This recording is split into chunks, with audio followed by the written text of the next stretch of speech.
Alia sometimes hides her feelings in Russian, or Roshidere is a romantic, comedic, and above all, communist anime funded straight by the Kremlin with the sole purpose of enlisting the most dangerous and inhuman bioweapon known to man, the weeb, into joining the Battle of Donbass and ushering the age of bad driving skills. Starring the cutest Russian known to anime second only to Simon Brezhnev, two girls who haven't had much screen time yet, the best girl killer, and finally, a man who wants to be stepped on. Join this cast of morally questionable yet entertaining characters as we embark on a wholesome journey to dethrone the US dollar and flood the market with fresh salmon. People be like Roshidere's Russian propaganda. My brother in Christ, it worked. Tie me to a missile and fire it at Washington.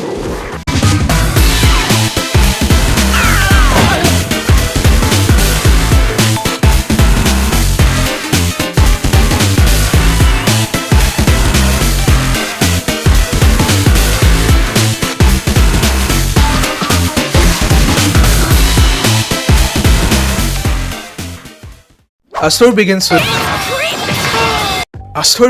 Alisa Mikhailovna Kujo, or Alia, a blue-eyed white girl about whom I can say only one thing with absolute certainty. She definitely sometimes hides her feelings in Russian. Alia is a Russian girl who lives in Japan and studies in a Japanese school. Now, I know what you're thinking and I agree. She's Wagner Commander Yevgeny Prigozhin in disguise. My bro ran from Putin all the way to anime.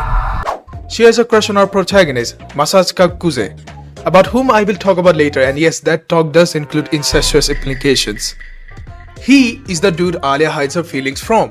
That means whenever Alia is around Masachika and has an embarrassing thought about him, she can't control herself and blurts them out in Russian so that my man himself couldn't understand them.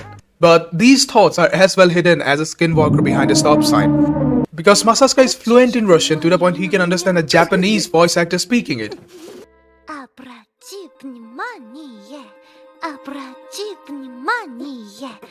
I did not know Russian can sound this cute.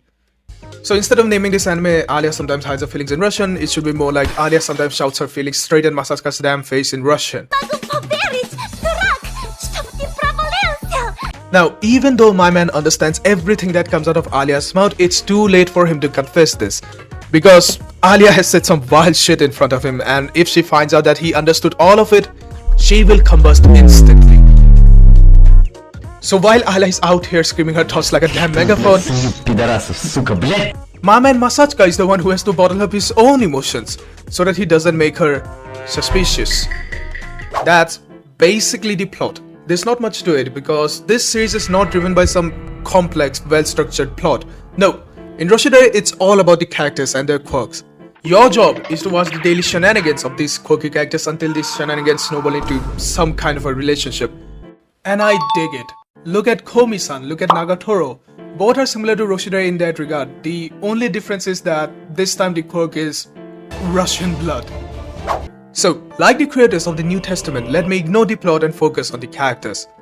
But before that, if you are enjoying this video, subscribe. Because this kind of content needs motivation and God knows I can use some of that. There is no meaning to life, only the long and painful spiral to a liver failure. Now, I will not be talking about these two.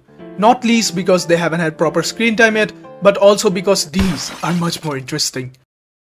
Firstly, Alia. If I had to describe Alia, I would say she is a dysfunctional tsundere. Because she tries to tease Masachika frequently to get a reaction out of him, but it always backfires and she's the one who ends up turning into a red potato. Oh, and also commits violence against Masachika whenever this happens. But that's alright because she's really fucking cute. I want her to beat the shit out of me. This woman is so white you can smell the peanut butter on her. Masachika probably gets flashbanged whenever he wakes up next to her. All in all, I genuinely didn't know blondes can be so attractive. 50% of all anime reaction images and profile pics of this season will be hers and it's absolutely justified. Next up we have Yuki and along with her spoilers for episode 2. But it's only a spoiler if you have zero object permanence because look at them. Okay, so you watch episode 1 and find out that Yuki is Masachika's childhood friend. So you think to yourself she doesn't have much of a chance. But then you watch episode 2 and find out that she's actually Masachika's blood sister. And then you are like, oh shit. She's winning this thing, isn't she? Yuki is an absolute force of nature. She brings with herself a 2-in-1 Amazon offer because she plays the character of both the childhood friend and the younger sister perfectly. You can actually tell the difference when she's playing her two personas, the cute and esteemed student council member and the chaotic tomboy Imoto. She has Alia worried immensely. But you're probably like, but Neer, she's Masasuka's blood sister, so she shouldn't be an issue, right? And to that I say, congratulations on watching your first anime, my friend. You should have started with Attack on Titan instead. Because my god, Yuki is good. Like, really fucking good. The absolute charisma of this character will probably get anime Twitter to justify incest. Hello? Wait, what do you mean they already do that? But to talk about Alia and Yuki, we need to talk about Masasuka and his relationship with them. For starters, Masasuka has a lot of self-control. Like, if someone this cute was shouting her most embarrassing thoughts at me on a daily, I would lose myself. Coming to the main course, Masasuka is a huge degenerate. Keeping aside the textbook otaku stuff, he develops a foot fetish 17 minutes into the anime and instantly informs his sister about it. There is a genuine conversation to be had about whether this anime would be as popular as it is if this scene didn't exist. Because this was all anime Twitter could talk about all day. We are all communists in the sense that we are collectively down bad. However, this man has balls of steel because he has no shame when it comes to owning his degenerosity.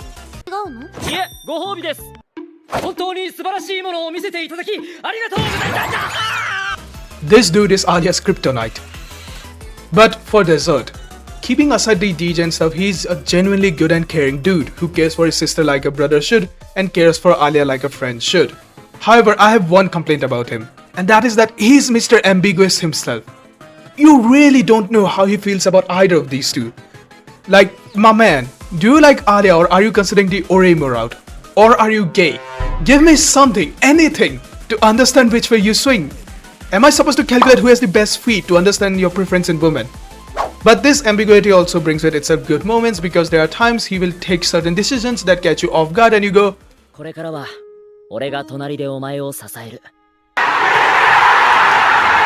so yeah, that's pretty much Alia sometimes hides her feelings in Russian.